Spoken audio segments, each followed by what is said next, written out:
me mamu akwa basronko edemo eba enwumenu nsia kase so ewo Cyrus TV sade abribia no eya yekopega na mamu nsem ensema etwagu na yabetwetwe ne sere ene ambasa ebia na wuti bi wanya bi mu etwemu eno ntimi ni menua ba yesim konwa saa na ya wishsa ede ama na wonso wati bi obo ade na dawroma enen so eye Thursday enenu ode acheyen enen so akwakoye 10th April no 2025 ni mu obo ade de ye kon kakra yemfa asida PCA emfa emano ye be hwe ensema ebedi akotene ewo ensem ni mu edia wabra eye cheddar Republic President eba BPM ewo Ghana hanum say no Ghana mampeni ede ensem bi etudwa wasansam no a emu na Ghana mampeni ede ato eye ora Peter Pavel enim say Ghana ye wonema ahodo bebre no a eninti no ehun nsem no ebeto eja ewo kase de so wabra opani Peter ebepiem ewo hanum say no o she Ghana for bo ene Ghana mampeni nyina eya adwen say omu ebebo modia ebie hospital ano onada romanti omabie hospital ano wasansam no a emu na opani ni gina simpiesu no o kire mu se eto a Donald Trump ede ato eye oman Ghana esodom ehun enya sanko sinkunwa ewo ho opani kofabaye afanyoma king edom kuma no omo anoban deni edi sembi abetudwa ewo United Television eso kase mu yebekire mu amawate wasansam no a emu no opani no ekasaye edifa enema ahodo bebre na titiru se NPP wono bedi oman Ghana so no won kwa wonsam no na eye editwem ensem bi ka ensem yi hu na menimenu ba yesi nkonwa yede enwumenu nsia kase no ebrewo yese abribia no abre betena afidikese show Apam Global Outreach adawroma enunti na abribia yetimi enya ekonsitre show na enihunu ade etimi edenante enunti no mese wo se nyankopon adawroma eneno asori akwakogu boko mesa tonsa ede afre wo se nyame ya adoma Sunday so Apam Global Outreach asafo omada romanti ene wo fidua mu hanom se Sunday asori no so ebe koso pa enye fedia gro me pa choshe ne so nefa ka wo dada setena ho abribia ya menua ba ne ta ka eno ntimi so me isi so ede ama wo esan se bebia wotomfo bo no ya na eho hia ne dia shane so se time no 7 na yapon 11:30 ai na ni yapon 9 no first service na ye the 9 ni kogu pe 9:30 no so and yesanso ehia biem for your second service shane so neba be piemu ewa ha akenkan for me ka chire nua na ya Sikapa mene nana ama Fordjour ye betwa ye hu sima ye ba ye bebo area kase ni mu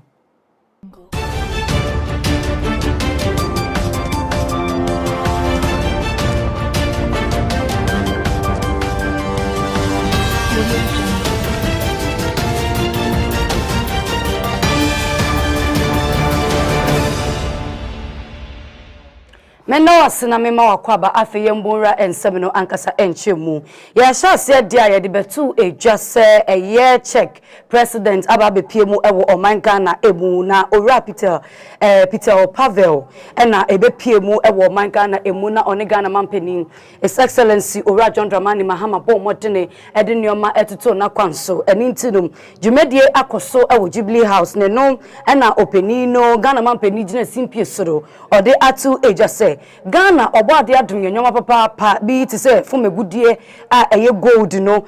diamond ene niema hodo bebre no a na no na Ghana mampeni ede atu openi no enimu se wonyina aka wontoma ede pay mo wo gidi se faso die ebetumi efri ora eye Peter Pavel enchen ede ama oman Ghana na aboa ama nkita hudie ni dwedie hu nsem no etumi afa ne ntema pa efra. Excellence in healthcare innovation and medical equipment manufacturing is well known. We earnestly welcome strategic partnerships to expand our healthcare infrastructure, enhance medical training programs, and develop pharmaceutical manufacturing capacity, building upon successful existing collaborations such as the impactful Medivac program in some selected teaching hospitals across our country. Permit me to use this opportunity to thank the Czech government for its financial guarantees for the construction of the Apam mini hospital, which will be inaugurated later this afternoon. Additionally, hospitality and sanitation, as well as Ghana's burgeoning real estate sector, present immediate opportunities for Czech businesses to join their counterparts in investing in Ghana, particularly as we enhance our tourism infrastructure and urban management systems to create sustainable cities for the future. This administration is deeply committed to creating an enabling environment for business growth and foreign direct investment through several key strategic initiatives. Firstly, we're intensely focused on ascending the global value chain by transforming our rich raw materials endowment into high-value finished and semi-finished products. The Czech Republic's renowned industrial expertise and technological capabilities can be invaluable in this transformation. Wasansem na emu ena Ghana mampening editu just say. Sadia we levy any etoto free honom no ebetimi aboa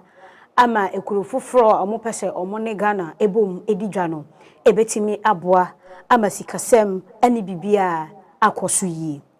Ghana is undergoing a rapid digital transformation. The recent repeal of the e-levy on electronic transactions, among other taxes, promises further growth and inclusion in digital financial services. The cutting-edge solutions by Czech companies in fintech, robust cybersecurity frameworks, and sophisticated digital infrastructure development would be invaluable in accelerating this transformation, bridging the digital divide, and further enhancing inclusive financial ecosystems. For transportation and logistics, as a proud host of the African Continental Free Trade Area Secretariat, Ghana is strategically strengthening its multimodal infrastructure networks through my government's $10 billion Big Push program to facilitate seamless local and intra-African trade. Czech companies with specialized expertise in integrated transportation systems, including the tram and light rail systems proposed for Accra and Kumasi, can play a transformative role in this endeavor. Yada so ejiremu wasa esemnu emu na Czech mampeni eni Ghana mampeni so aka wonti ede apem mu sania ebebo manioma entutuye no etimi akoso na eno ena mpenifu ejina simpies na wo resa ensebno wade tu ejano wo kyeremu se America eye president Donald Trump eye etoa ode atotototo ebibiri mankuo no esoro eye ade edoso ye papa titu ni omanga na ye ka ho a yade na kwakoye se sa wo krane ma de free e man mu de akọ eye ne kro mu de a 10% ena ye eto ana o hancheche mu du ena edaso na no no pani no e kyeremu sa na panifo e kyeremu se na nka hu nya sa nka pani na ngasa gina ne tumi so na ode eto do etoso na emom no ko betumi afre nkundwesie mpanimfo titiri ni ekowas no na wono esinkundwa na wono atoato adwen na nso we no efumu mu na nso akwakoye ohaw wo be ne den e yade obegye mu amano akasa are damaging everyone. So in my view, it is really unfortunate to impose such a broad wave of tariffs without negotiating. Countries, especially countries that are allies, should first negotiate, and only when they are not able to come to an agreement, they can exert some pressure. But we haven't explored the opportunities of negotiating. With regard to a number of African and Asian countries, especially those that belong amongst the poorest globally, like Lesotho or Cambodia and Laos, they are charged by the biggest tariffs in history. It could be easily destroying their economies. So I really think that we have to collectively address the United States to rethink this approach and to negotiate, because I believe only by negotiating we can achieve a result that will be both beneficial for the United States, balancing more their trade with the world, but also not destroying countries, because by damaging their economies so much, it would create a number of problems. Ora Pivel aboni ho modern ene Ghana osumafo a ohwe apomudin ho ensem eso ora kwabena akando minta abomodin ene ora Pivel abomodin akwakobie osipiti ano ewo bon municipal hospital no omabomodin ebiemu enu ntino omubiemu no sei ene kwesiye. But this idea became reality, and I am really proud of it. I am proud because I cannot imagine anything more universally good than opening a hospital, opening a facility that will serve for people in need. And I hope that this hospital will serve to local people, and that many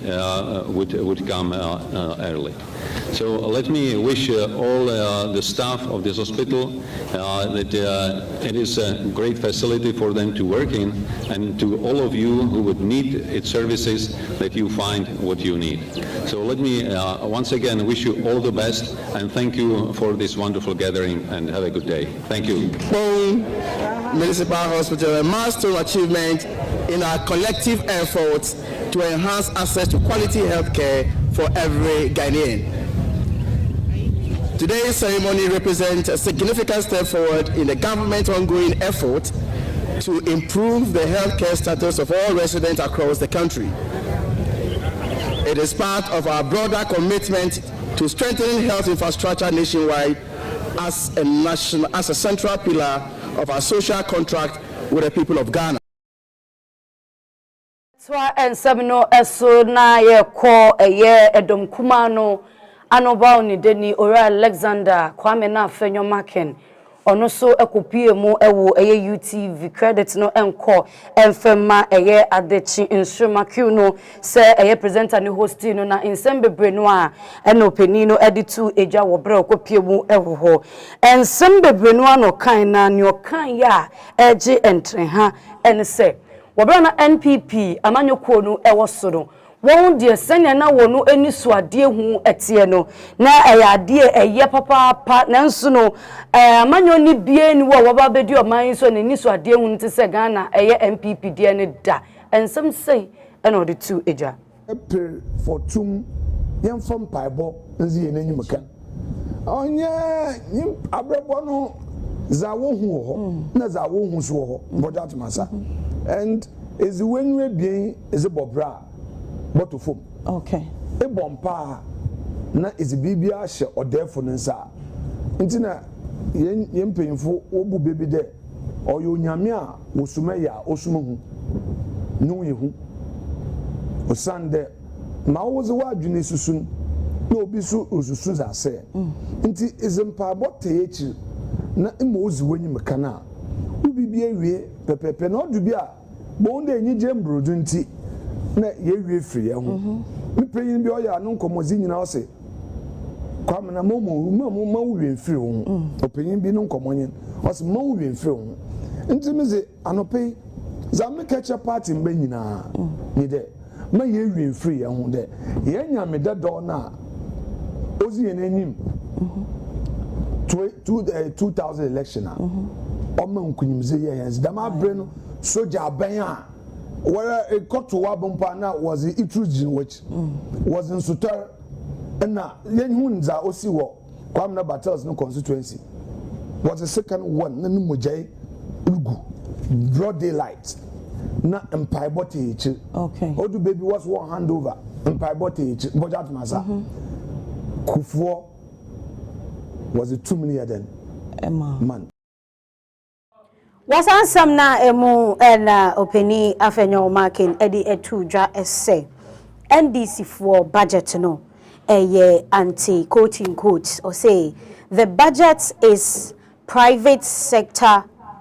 anti-private sector policy na osansu hremu essay nukure bia enimu esan say wonomu no mu sie say omu ba e-levies no omu be yiyi nanso obomode ade wani hremu ewo porter levies na ededa deda ne ama so no ewo hoa chese oni omu nim nie ntia eye omu emma bonten emma meka nukure dia ewom entre Ghana for. It's an anti-private sector budget. Tell me, ask your chief executive, ask the founders of Despite Media, ask them that upon reading the budget, what is the incentive for them as an industry player? Ask entrepreneurs, go around the country, interview entrepreneurs. The one coffee one can acquire, one can acquire, one can acquire. Only MPP aban, a kede abno say asare. Minister of State, Finance Ministry, came to defend why we were even giving tax incentive to some of the companies now, where your friend then, what manufacture sanitary pad. And they said that, you impose a tax on one hour important, so that we would discourage importation. The government of MPP put in place measures say if a production of Ghana, you will get the incentive so that you can manufacture cheaper, you can employ more. In fact, that was the main traction. And the end was the be. I'm saying that in this 2025 budget, there is nothing for the benefit of the private sector. Ebefri sansam no emunafe de ni akyeremu e wonsemfofo emudiane ye kɔ eye High Court. Yekopiemu ewo wa 2022 ene yedi Owura Jachikwoisin ana Owura James Jachikwoisin yede no kogina dakemu ewo eye asɛmdibia ni nyina eye se wobra ya bato no ekɔ so wasa abre no na obeye mrahebedwani edema Asen North abato mpeswa no eso no wo hwehwe mu na kyese okita eyem papers bebre ebi ye Canadian papers ni niam ahodo bebre ne no na wo kyerɛ mu se untumi mba omanga ne mu na unkita nkrata na krofofo so nkrata na wo sanfam be yemra hyebedwani wo omanga na emu wo gitumu a enye ye anintine MPP abans sa abre no wo chi opani no wo boso de ne kogina mu e wasemdibia ekodi asam ne fonfram enkemfu ano eyade a otemmuafo otena asam no eso no abo nsam no edi egusinjina so bia enim North Mrashebejani eni Owura James Jachikwoisin na afi 2022 ena wode no asem ekopiemu ewo High Court mekire asɛmdibia na nani nyina eni se Mrashebejafo no esusu se na bra na ye ba beto aba wo sabre no na ne nkrata sembia na okura no na enye papa ena afi na kwedu a wode ebo openinu na eye enum nti eyade a asɛmdibia no abomoden atena asɛm no so a eni tibire du se Owura Jachikwoisin ono so edi na no ye ba beto eja na no no Owura Jachikwoisin ekyere se ono ondi boni biendi fo wasa ensem no ehu eni tinya ade obeyi na no ewasa ensem no ehu na no na asɛmdibia no ejina so oka se kwedubofo de asɛm no ebedan eya asɛmdibia no omo enya evidence a wobetumi edi ejina so say you Owura Jachikwoisin ehu ebo ewasa ensem no ehu Yako ensem mu dia ebeto dwa se yempanifo atworo krata ede akọ magana mampani se nka ebeya onyi mame yuonu mame Gertrude Araba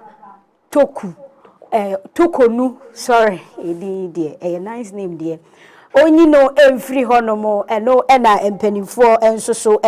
enano nra omo ekọ asetena ewo Supreme Court na empanifo ede ensembi etudwa wonsema womo kanyina opania na oti adwamu maame mensa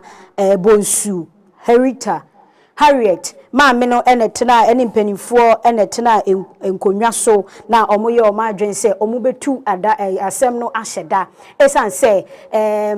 adafoforo no omobesansu ehia na mame eni mpanimfo bi editu dwa se enkebeya enka aban entwentwen so na nka ombom hwe na wanka wanyi mame tokonu enfiri honom na enkoba ne se enkoye asa eda honom esan se aban bia ba na oyi mpanimfo no amomo akwa fie wa hwen omo ato akonwa enu nti no mpanimfo etwero krata tenten pa na omo de kokoto ayese tabono omo de koto Ghana mampanin so a omo kire ne se enkebeya enkamema no enyima mi tokonu enfiri honom.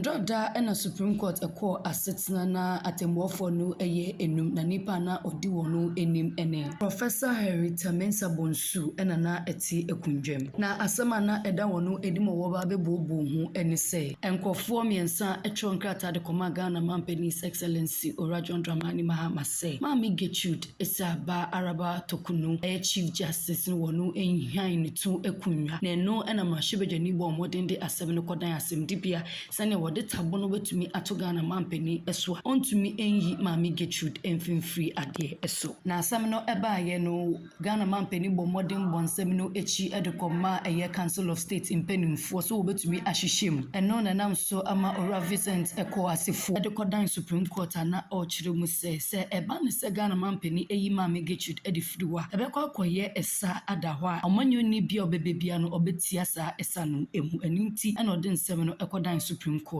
eno no enam so ama asem dibia no etu ensem no ede ahye eda na wono ankyere se ende ana echna ena wobepeja ensem no so ebio asem dibia no esi so ekiremu ene se aban lawyer penny Dr. Dominic Ayini atron krata de akoma eye Chief Justice Mami Gertrude Esaba Araba Tokunu se sambre a lawyers for omo eba aban lawyer penny aso eye omo ba be conference na asem bia efa eye Mami Gertrude Araba Tokunu ehon won chinchin so kopim 10th na wono enchiasa ensem no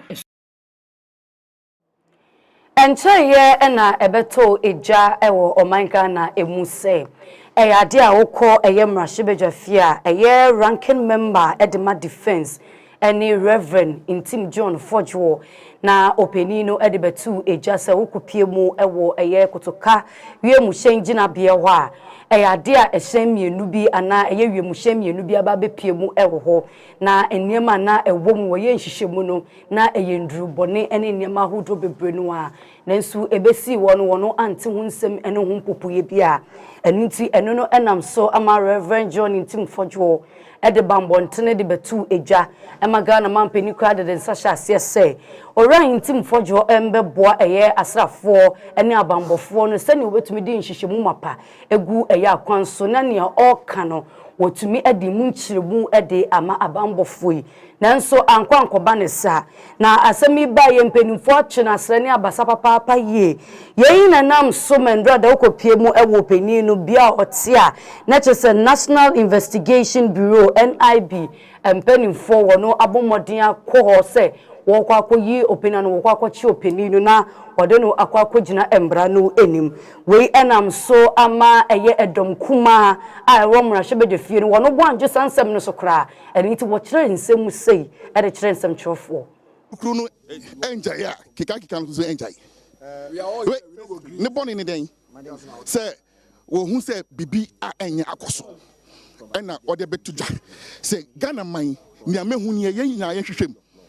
se bibi a enye esia ye hwe kwan a ye befa so na as a country no ya so ano boni na se ndro boni aba Ghana enye mene nyina asede se ye bepe kwan a sa ndro modi nyina ye be yefi oman we mo. So why this approach? Why is what is the source of anger? And I say yampene say ombekuye kita tutu ha you know ombetutu nyina who take it. Our four best have fought for this country. Ye nananom omo de kon energy my way. What is your no single arrest warrant has been given except that thing order from above, that animal order from above. And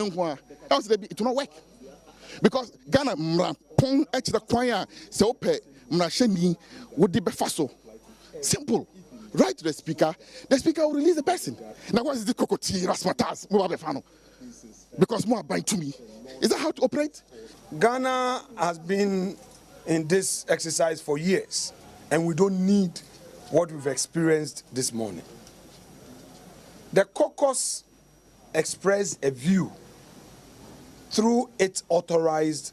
member, Mr. Fordjour, a reverend minister and a politician. If government disagree with views expressed,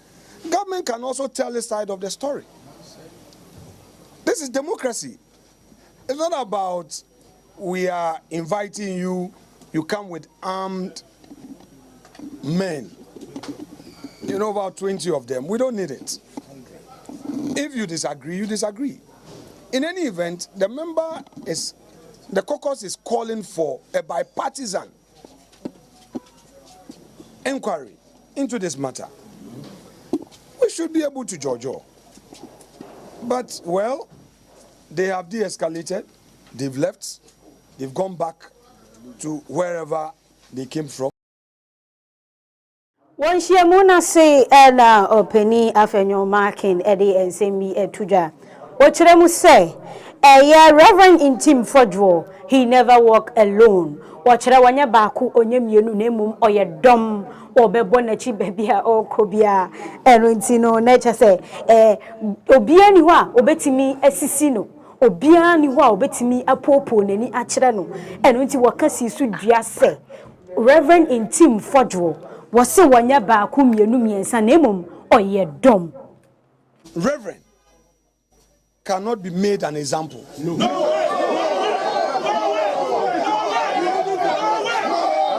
Example of me. No. Reverend is not a loner. He's never. He has not walked alone. Yes. He will never walk alone.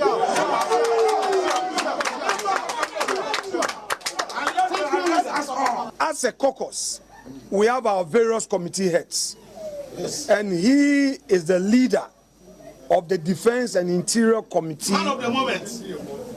of our caucus. And he speaks for the caucus. And he expresses the views of the caucus. So nobody should make any attempt to single him out and try to come here, intimidate him. He walks through this unfortunate valley of the shadow of death. But he will fear no evil. Because he walks with his God. Yes. And the strength of the mighty 88 behind him. So please, government officials, enough is enough. Enough is enough. Stop it. Let's engage. We are political actors. Let's assure the people that we are ready to uphold the promises. Ayafo yebejira esemora Alexander Kwame na afenyo mark ne kan so ne ahome kase ne so abatiawa.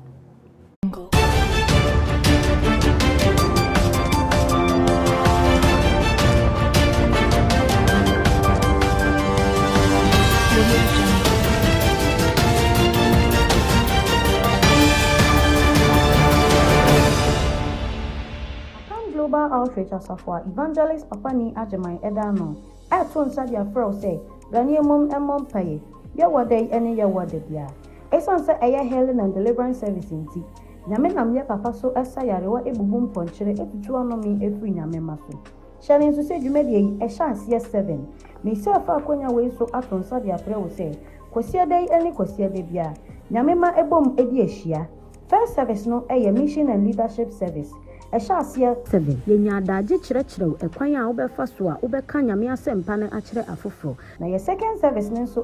prayer and testimony service your bompa ye denden pa di dwiri ejina tuo bi a asɛfo no ejina ede amaye hyane nso sɛ wobɛba bɛka yɛn ho ne ya bompa ye denden pa ye tru akwan ɛwɔ so Tuom Rescue Junction open twetwemu bi a wobɛtuma frɛ ahomatwofo 0249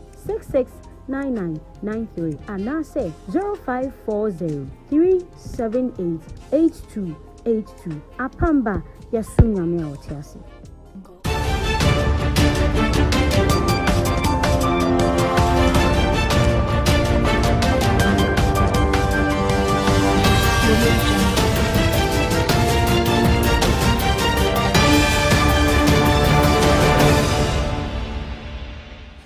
Ebusia me ma wakwa aba na me na wasese okan ye ho e ma ye twa ye ho sima e ba ye na wanko bebia na uguswa TV no uguswa eda Cyrus TV mesrawo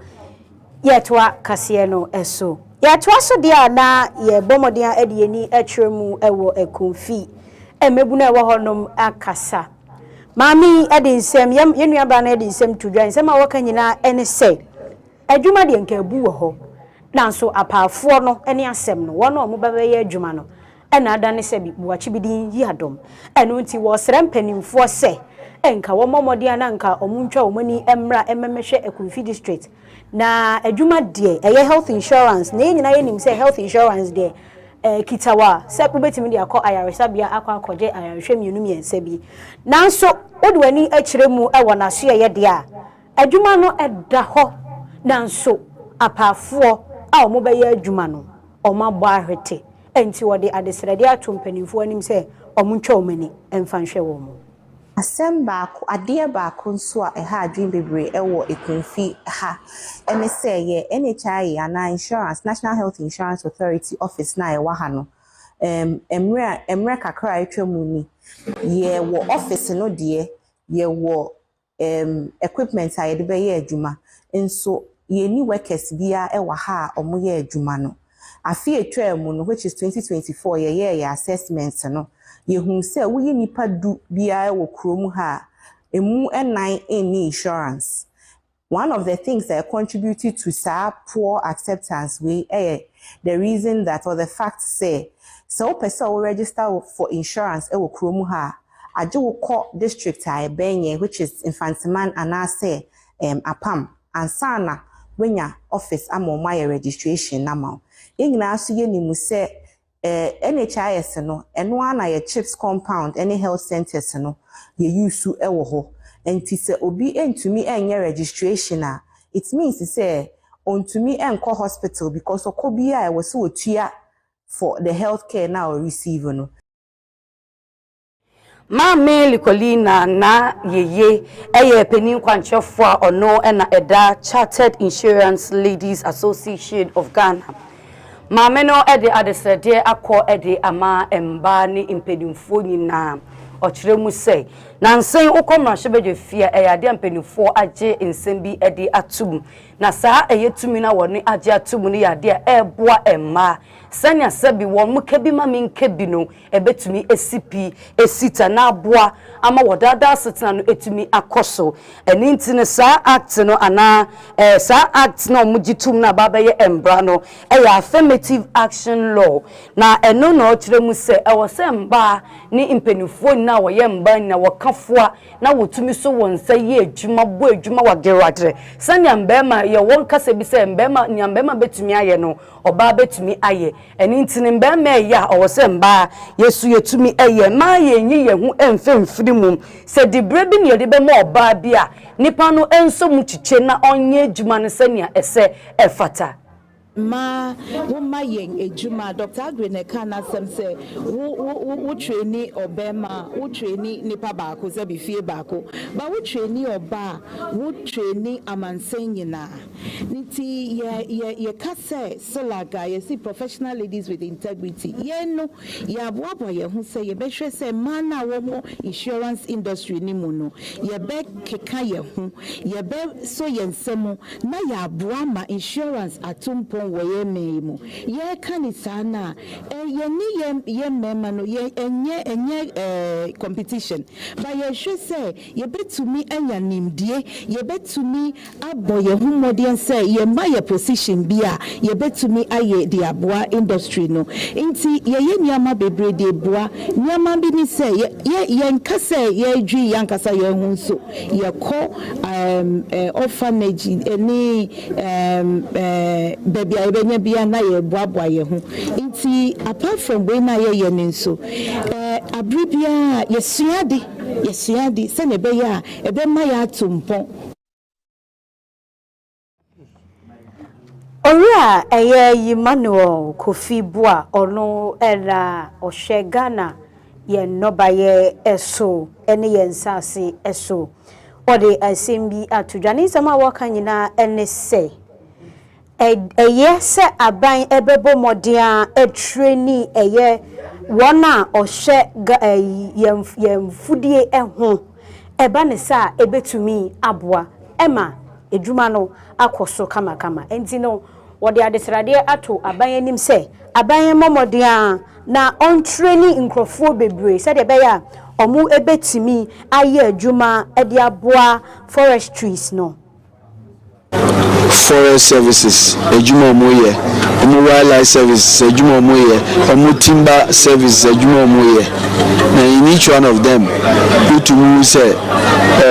omo eduenua increase but at the same time threat of illegal mining destroy forest reserve and illegal logging destroy timber industry no ninya challenges ebebo na didi ye di niema pia tutu kwan mu ye sure say binim wo ha ye beko support more in some of the plans binim wo ha they will need financial support binim wo ha say ko parliament ne support more a commitment p on ratification climate mitigation measures omo dey to akwan mu niema omo dey to akwan mu nyina no a tie-in with the government's own plan. The original Mochi, Nayama Forestry Commission, of an Intampefra.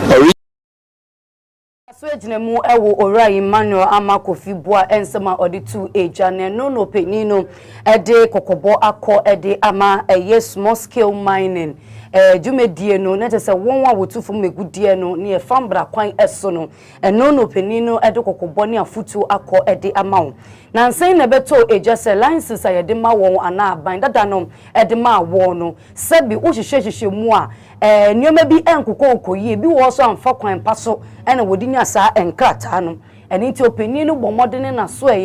edije saa enkrata ni nyina na no na o kire mu se wo yes o ka small scale miners no ehun na won krata wo mu ho me kire wo licenses no ana wodi ewu na wo ba be renew ana afa kra na wo ba be pedia sisi ade obo ba be fikire mu ani ase papa wo sansem no emu esanse won wa se bi wo tu eyefo megudie me kire illegal mining no won no se nsuru ani ti se ne won pese be koso saa no wo pese won de no small scale mining won wo tu ne nkume no wono etumi di embra no so na bibia no etumi ekonkan.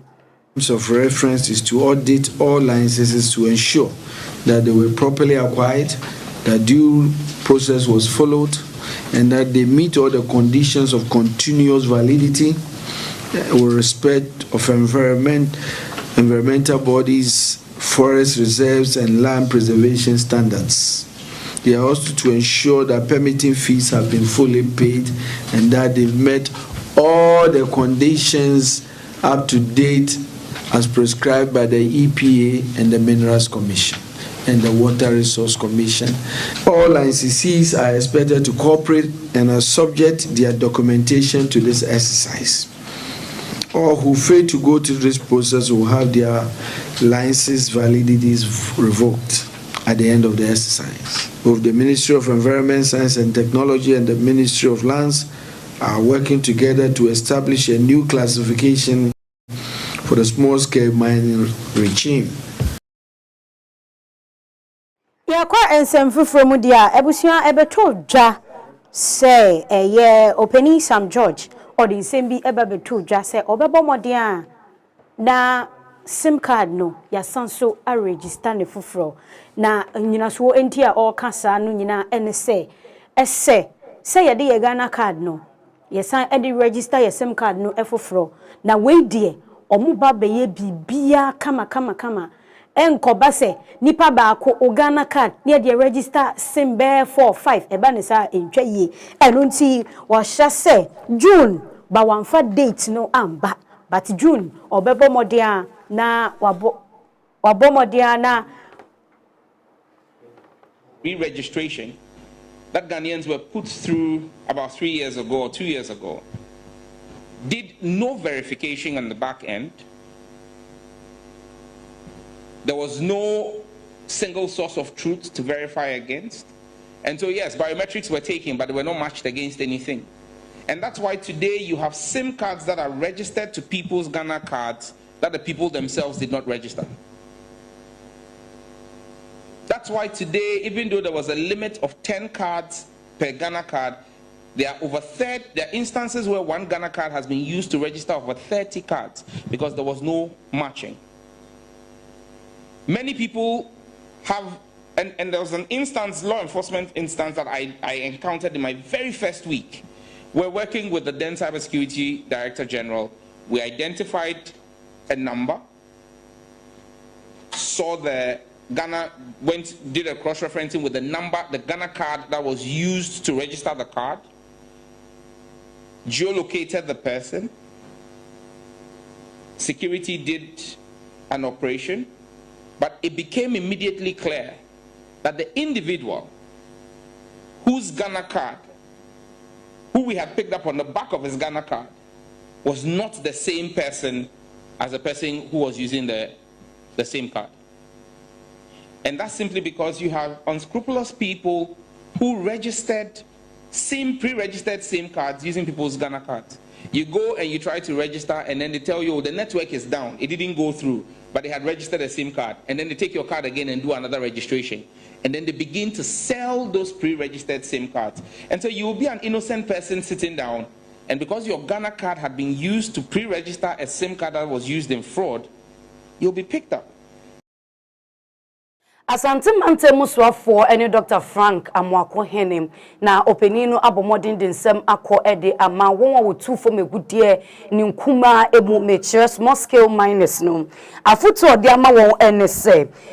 sa small scale miners no ana mining no eyade embra aban na abomodin ayembra ede ama won eni ti se ne ebeboa ma won dwumedi a wodi no enfumso enkoba ehu no one modern say embra na aban no ekuchiri ede eguo ede ama one small scale miners no obebo modern wetietie mu na wodi edijuma senya emfa enkofa insunsuanso bani bia emfa emba te se wonwa wotu eye galamsey ya protocol sem ye kanu illegal mining no eno no won pese ebeye sa esense nsu bebre no na asai ene endobaye efudie ni nyoma bebre no eni nti no osra won papa or the sansem wey na etu eja wo bra Concerned Small Scale Miners Association wonu bo nan ekosra opini se wo kwakoda wo ho adi ede akire Dr. Frank Amwako Hene no fa sa akonya no so di afutu ekoma won aban no ye bie ya pono say wo a opese o ye mine na ye ni yie de ye so be boa no wa ye ni yie license in homes and semwa e man ye very cumbersome what the application ko tumu another that won say nyankan ye Lands Minister wakaka you say obeso decentralize no se be ya nene mani nyina na be kwako dun kran ansa na saba wasati tax force and a team a omo ha omo hwe license homes and semwa wa open license renewal and our application whatsoever ombetuma assist na enema na dey a content mama. So the government has given or provided enough avenue said the be ya wa person o ye na o ye ni ye no nko ade obetumi anya sa akonya na ye ni ye. Let's take advantage of that opportunity na ye ni ye. There's aka ho bio money tua na dwuma mo ya na ye mo profession no be ye no basa wo say no. Now you don't talk about it or you don't complain about it or you don't draw our attention. And the eba no ye bana se mu asasna se nko ade a mu nyina ene se nipa ba kope de kodi mfa na ye frɛ omo. Emabuna ewo ejireku ede aseda PSA ede akọ ama aban ensema wo kan nyina ene se anyame enhyira ne pa se obo moden na omai waye omo akoma so ade nyina ede ama omo se wayi eye Andrews kojo ni makon se oma embambeye eye mensini chiame ewo kuro ni mu enuti no omo de asida PSA pa ene de ekoma aban esan se opani omayi ne se oma emeye mensini chiame no obe adwuma no obeye na obeye ne kwampa so maye pachran in the imbrante nenketesia wo adwuma ko wonenya age papa wo abra wo bo yeni nua bema Andrews kojodo dunidi de ono na omeye o mind cratch ewo adwuma ko enyan esiam district mu na dem enije no wo ginado de jedia president ina yene papa atoforcing na executives constituency executives wenya wo ye ne brother ne mu enu nti na wetum na wabɔ ne din da ɔno na ɔmbɛmbe ginam eman nyen mbebu na ewe adwuma ko yenya age papa na maye kan da yede ye na honden na ye sopo bibia la sɛ de yede bɔboa ma ye ne brother ne dwumede obedi wo district mu no afa ne tempe fra no yanso ye botum na yede aboan awondin bia na nyimzi bia yede bɔboan ma we din ye wahwɛ jabio no do no yede bɔboan medase yen mapen John de mane mahama on the by in the dano oye enje some of them oye ejuma ko enyan esiam enkankara ejuma ko Sunday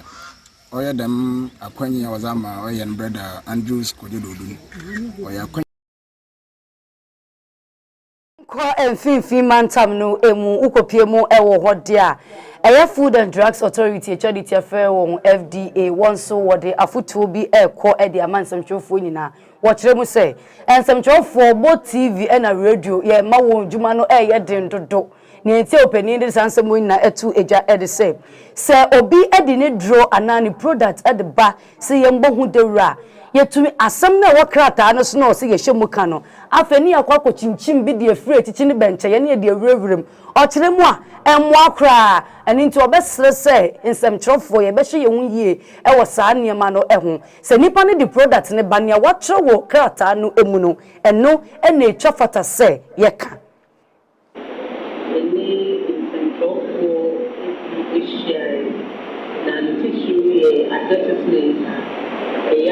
no for a year happy as in say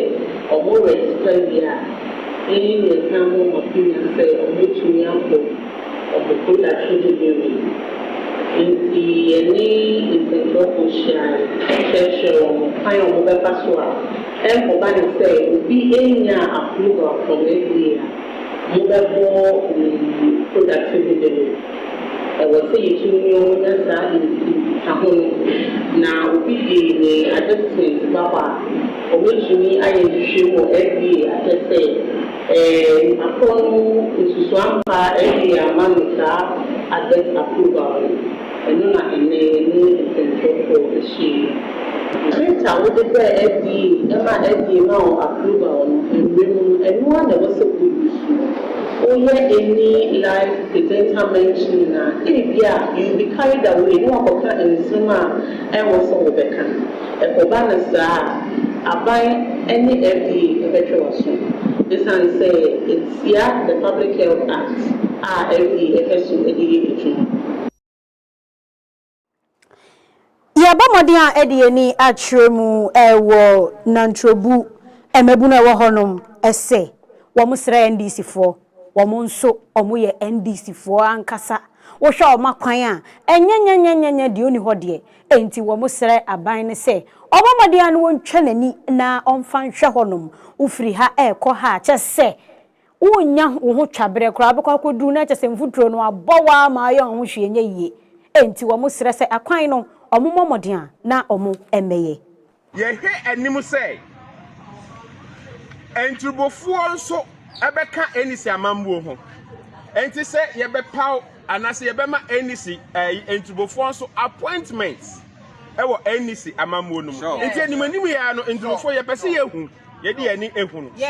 enye eno nko a so wo hwa ya kwan efri brewani ase ekopusupu free pusupu ko bontibo eko salifu krom ena free pusupu eko ajem efri pusupu eko obanda akwan no ase enti ye pese ye hu se aban ye hu bribi enimani mo yi a enye no nko a emme bi atwam nhihye ye di nhihye ato aponso se ye bema ye entrubo district bepimu ne ye hunu ano enti ye katre aban se entrubo district na ye kan ye no ye pese ye hu nhihye ye aban edi to kwan mu ema entrubo district na ye di ahihye so si adidajan na munamuna nenam eye se yen salifo ye ta ndc achi every yen kwara se besi ne na hwe made a sese de ama ye bu befu anase ye bemuna nti e pa aban ne chawo so onhwe na sa no mai bi set network no ehun yen titiri na atichafo ni anasefo no moba no omotimi atre nchen ahwe yen ndc adi ye sre aban se ya ni abre won so on sorry waka na on behwe ye mputuo mmae eye bre nka brian zukuro kakraka ikura nke ombanya asem membe mienu nanso sese brian zukuro ya asem mamba ako no mo mputu juma aboye bontibo achem ne nyina ani salifo assembly member akopana yewo area ba akopana yewo anti ya bre the MP for Nkwanta South Honorable Geoffrey Kini and the entire leadership of the ruling party NDC to ensure that we the Intrubos also have a share in the national appointments. Ora Kamel di Dinali eye pedin kwanchefo a ono na eda Ghana Maritime Authority no ano na openi no echiremu anansen ukoye nsu awodro no eso bia yeyi enam no a eya ade aniema bi enkoso yie kura bambo ho nsem no eya ade a akofom eni ntin woni mpanimfo asabi wonu kebi edu echire eni mpanimfo a wono ewo eyekuo no emu akasasa ne ebeboa ama bambo ho nsem no etumi akoso. Outcome is that we have agreed that these are important issues that require us to collectively address, and that we'll put in a roadmap of meetings, of discussions, of policy initiatives that will address them. Zones that have come, the safety zones have been demarcated in terms of what will be their measurements to be avoided. So some of the suggestions that have come is whether we can have more visible markings of those. It will require interagency discussion. We have to discuss with the Minister of Energy and also my minister, the Minister of Transport, discuss with his colleagues at Energy. With his vast knowledge within the industry space, in which me have and you know, concerning maybe I say a for ye and oil rig and one more again, which oil rig and a war and a small soon magana. Kwa sante mantam no emunya chese edum ejakese eja eto mu no empanifo dodo no a ena monimu a omo akwakoye adoye akọ ejedifo no emwa eno no enam so Ghana Union of Traders Association eternity afre wonguta wo oye openi kwanchefo oda wono ano eni owura Clement Boating openino abomodin edisika akọ mawo ena afe ogina simpie so ne nsamtwofo echiche enkomo no odi adesede afa so de to Ghana mampeni His Excellency John Dramani Mahama enim se wonwa wokọ eye eja emu a wono aye ni nkumankuma no won modern sank wode ne oma betoto na kwan so se nka obetumi aye ni yie na aboama won suru won ho etumi ahenhan won senia yenso yakoye edikanfo a yeda adwadifo ekua no ewo Ghana ha nyina no na se bibi ato yenuanom a ewo Kumasi Jom ha na se gutampanyimfo ya meka yenuanom a ewo Kumasi ha amemmamu dua na chese anyeden entwa yie musika mobi bia a mohwere enam saa ejeya eba yenti no munye de munhyeden na eye mumpanyimfo ye ka kire mu se yatamochi sani etie bia enyam muda na yaba no ye kire aban se ye besre na sani a onim no ye dwanum no obroni beka se emu aye congested etinka ye besre aban se onhwe na on establish ade a ye friend se satellite market enu ye dwa eye dwa enketenkete a ye biebie ewo baabi ye free edum na de ni atremu ewo kwada so roots grassroots mebuno ewo honum I don't know okay grassroots ama Oma kasapa Oma sama omo kan nyina ne se Ghana mampeni abomoden na se enkane na ye titibremu ena nam omo ankasa empanifo no eyiyiyi eye mansini chiame de omo ebeka se debi omo mpenisa omo sere se omo ankasa nipa wodo omo akoma so omo pese omo ye adwuma emfamoa womo kwada so man no eye owura yusi wonu ena omo pese oba ebedi mansini echiame na omo nim na se omo nim na omo fa obi foforo de ne ba ampaya ebedwa grassroots e kwada so constituency ye wo because of chairman Isa ope MC or kwada so municipal Chama Isa Moro Eyobia was some party no achi ye. Ye created quite a constituency yet the year 2004. Chama Isa Ayejuma from 2004. By a branch executive member, by a youth organizer. Almost all the executive position in the constituency in Chama Isa for TT unit or home or your father for all. The one two party in JJ, move friend a Remo and Sumo, Chama Isa anytime bia or ye available. Bobium. And the break is here, Abetor, say young farmer Obia or ye hard working, Obia or Jane constituency.